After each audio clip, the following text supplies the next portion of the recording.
Have you ever started something with great excitement but then gave up halfway through? A young carpenter named Marcus had this same problem. He could not finish anything he started. His life was filled with half-done projects and broken dreams.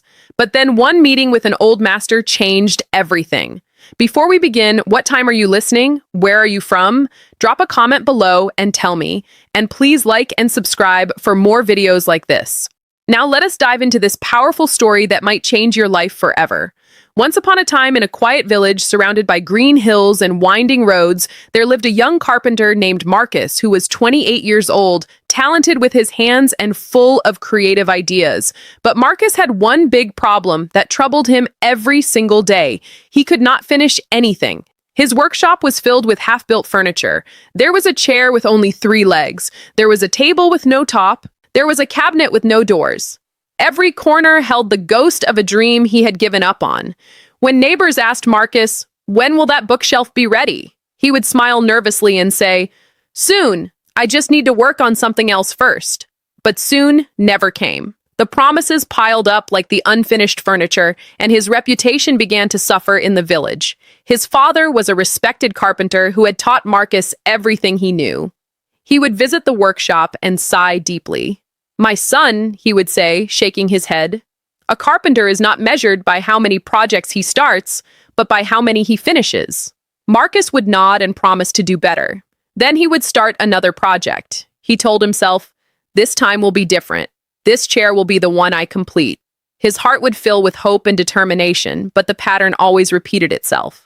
But within days, a new idea would appear, a better design, a more exciting challenge, and the half-finished chair would join the others, gathering dust in the corner. The cycle continued month after month, and Marcus felt trapped in his own pattern. Marcus felt ashamed, but he could not stop the pattern. It was like an addiction he could not control. The shame grew heavier with each abandoned project. Every night, he lay in bed, surrounded by the weight of incomplete things. The guilt pressed on his chest like a heavy stone. He whispered to the darkness, "Why can I not finish what I start? What is wrong with me?" The questions echoed in his mind, but no answers came. He felt broken and alone. The darkness seemed to mock his failures. One spring morning, Marcus received the opportunity of his life. The mayor's daughter was getting married, and she wanted a special wedding gift for her husband, a hand-carved wooden chest, beautiful and unique. This was the kind of project that could change everything. She came to Marcus's workshop. She saw his talent and the half-finished pieces. She said, "I know you can create something magnificent. I will pay you well. I need it in 3 months." Her eyes sparkled with hope and trust, and Marcus felt a surge of energy. Marcus' heart jumped with joy. This was his chance. This would be the project that proved he could finish. He accepted immediately. His mind already raced with beautiful designs. This time would be different, he promised himself. For the first 2 weeks, he worked with passion. The chest began to take shape. The wood was perfect. The carvings were beautiful. Everyone who saw it said, "Marcus, this will be your masterpiece."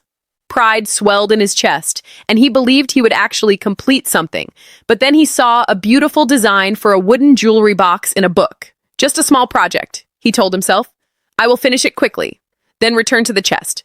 The familiar voice of temptation whispered in his ear. "Just this one small thing," it said. "You have plenty of time." The small project became a medium project. Then another idea came, then another. His focus scattered in a dozen different directions. The wedding chests had abandoned in the corner. Days turned into weeks, and 3 months passed like water through his fingers. The wedding day arrived. The chest sat in the corner of his workshop, still unfinished. No lid, no lock. Half of the carvings incomplete. It stood there like a monument to his failure. Marcus stood at his workshop door, listening to the wedding bells ring in the distance. The mayor's daughter had hired another carpenter. Marcus had lost the job, lost the money, lost his reputation. But worse than all of that, he had lost respect for himself. The pain of this failure cut deeper than any before. It was not just about money or reputation. He sat on the floor of his workshop surrounded by dozens of unfinished pieces. And for the first time in his life, he cried, not because he had failed once, but because he had failed the same way over and over for years. The tears came from a deep place inside where all his broken promises lived. He looked at his hands, skilled hands that created beautiful beginnings but never beautiful endings. He whispered, "I am tired of being the man who almost did something great." The words hung in the air, heavy with truth and heavy with pain. That evening, broken and desperate, Marcus walked to the edge of the village where an old master carpenter named Samuel lived. Samuel was known for two things: his perfect craftsmanship and his silence. He rarely spoke, but when he did, his words carried the weight of decades. Marcus knocked on the workshop door. Samuel opened it, looked at Marcus's red eyes, and simply said, "Come in." No questions, no judgment, just an invitation to enter. The workshop was small, but very clean and organized. Every tool had its place, and every surface was clean, and in the center of the room sat a simple wooden stool, perfect in every detail. The contrast to Marcus's chaotic workshop was striking. Everything here spoke of discipline and completion. Marcus felt both inspired and ashamed at the same time. "Master Samuel Marcus," said, his voice shaking, "I cannot finish anything. I have talent, I have ideas, but I cannot complete what I start." His voice cracked with emotion. "How do you do it? How do you finish everything perfectly?" The question poured out from his soul. Samuel did not answer immediately. Instead, he picked up a small block of wood and a carving knife. He sat down and began to carve slowly and carefully. After several minutes of silence, he spoke. The silence itself was a lesson in patience before wisdom. "Marcus, do you see this wood?" Marcus nodded, his eyes fixed on the old master's hands. "Inside this wood is a spoon, but right now, the spoon is trapped invisible." Samuel's voice was calm and steady. "My job is to remove everything that is not the spoon." Each word carried deep meaning. He carved away a thin layer. "If I stop now, it is just damaged wood, worthless." The wood shaving fell to the floor. Such a simple action, but filled with meaning. He carved another layer. "If I stop now, it is still nothing, just more damaged wood." Another shaving fell. He continued stroke by stroke patiently. "But if I keep going, if I remove one layer, then another, never stopping until the spoon emerges, then I have created something complete, something useful, something valuable." The spoon was beginning to take shape now, and Marcus watched in fascination. Samuel looked directly at Marcus. "Every project has a wilderness period. The beginning is exciting, new ideas, new possibilities. The end is satisfying, completion, pride, results. But the middle is where dreams go to die." He held up the half-carved wood. "The middle is hard, boring, frustrating. You doubt yourself. New ideas seem more exciting. That is when most people quit. But here is the secret, Marcus." Samuel paused, letting the words sink in. "Finishing is not about motivation. Motivation fades. Finishing is about commitment to the process, even when it is no longer exciting." These words struck Marcus like lightning. This was the truth he had been searching for. Motivation was not the answer. Samuel placed the half-carved wood in Marcus's hands. "For the next 30 days, I want you to do something different. Choose one project, just one, the smallest, simplest project in your workshop, and I want you to make a promise. You will touch that project every single day, even if only for 10 minutes until it is complete. Even if you do not feel like it, even if it is boring, even if a better idea comes." He leaned closer. "Finish one thing, Marcus, just one, because the man who can finish one thing can finish anything." The words settled into Marcus's heart like seeds. Seeds that would soon grow into something beautiful. Marcus felt hope stirring inside him for the first time in years. This simple instruction felt like a lifeline thrown to a drowning man. Marcus returned home that night, holding the half-carved wood like a sacred object. He looked around his workshop at the chaos of unfinished projects and made a decision. He chose the simplest piece. A small wooden stool started months ago, needing only a few hours of work to complete. "This one," he said aloud. "I will finish this one." His voice was firm with determination. The journey of 1,000 miles begins with a single step. This stool would be his first step. He placed it in the center of his workshop like a sacred altar to commitment. The next morning, before his mind could create excuses, he worked on the stool for 10 minutes. Just 10 minutes. It was not exciting, it was not glamorous, but it did. The timer rang after 10 minutes, and he stepped back. A small victory, but a victory nonetheless. Day 2, 10 minutes. Day 3, dismute. The routine was simple, but simple does not mean easy.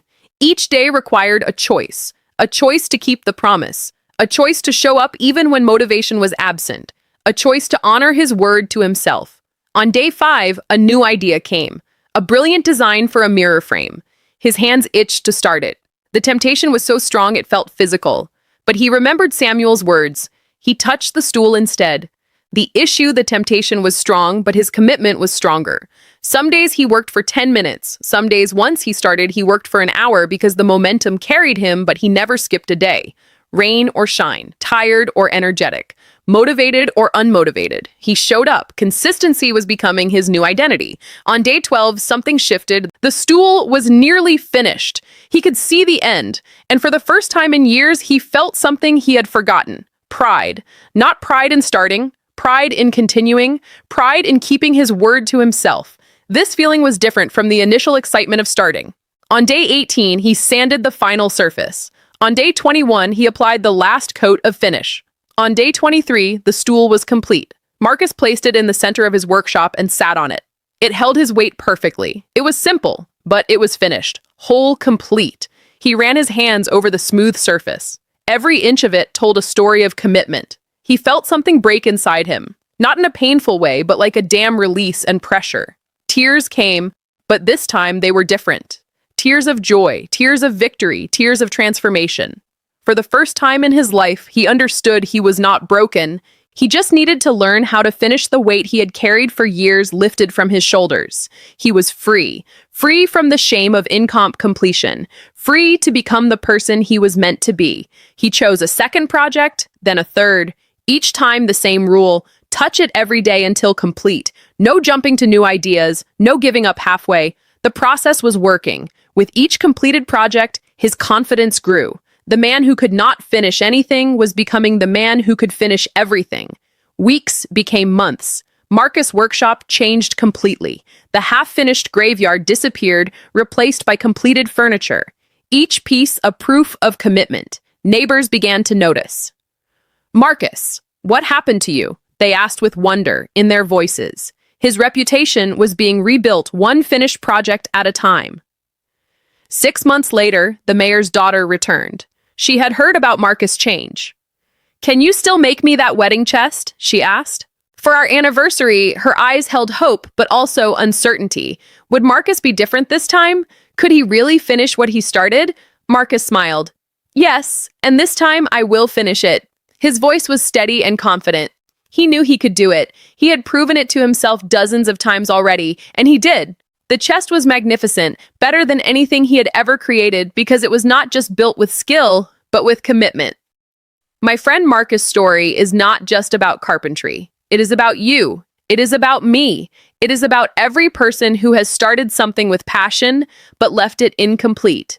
We all have unfinished dreams collecting dust somewhere. Projects we began with excitement, but abandoned in the messy middle. Here is the truth. Finishing is a skill, not a talent. And like any skill, it can be learned. You do not need to be born with it. You just need to practice it one project at a time. Every completed project strengthens your finishing muscle, making the next one easier. Remember 3 things. First, the middle is always hard. That is not a sign you should quit. That is a sign you are exactly where every successful person has been. Every masterpiece goes through the messy middle. You are not alone in this struggle. Embrace the difficulty as part of the process. Second, finished beats perfect. A completed simple project is worth more than 10 brilliant ideas that never happened. Done is better than perfect. Action beats intention every time. The world rewards those who complete things, not those who dream about them. Your finished work will always be more valuable than your perfect plans. Third, touch it daily, even Diaz minutes, because consistency defeats motivation every single time. Motivation comes and goes like the tide, but consistency is the rock that stands firm. Small daily actions create massive results over time. The compound effect of daily work is more powerful than any burst of motivation. So here's my challenge to you. Look around your life at the half-read books, the abandoned goals, the projects you started with excitement but left behind. Choose one, just one, the smallest one, and make a promise for the next 30 days. You will touch that project every single day, even if only for 10 minutes until it is complete. Set a timer if you need to mark it on your calendar. Tell someone about your commitment. Make it real, make it public, make it unavoidable because accountability turns intention into action and action turns dreams into reality. Because the moment you finish one thing, you prove to yourself that you can finish, and that changes everything. That proof becomes the foundation for all future success. You are not a person who cannot finish. You are a person who has not learned how to finish yet. But today that changes. Today is the day you become a finisher. Today is the day you take back your power. Today is the day you prove to yourself what you are truly capable of. The next 30 days will transform you if you commit to this simple practice. 10 minutes a day, one project until completion. If this story gave you the push you needed to finally complete something, give this video a like and share it with someone who has dreams collecting dust. Drop a comment telling me what is the one project you are going to finish in the next 30 days. Let us hold each other accountable. I will be back with another story to keep you growing. Until then, remember, stop starting new things, start finishing.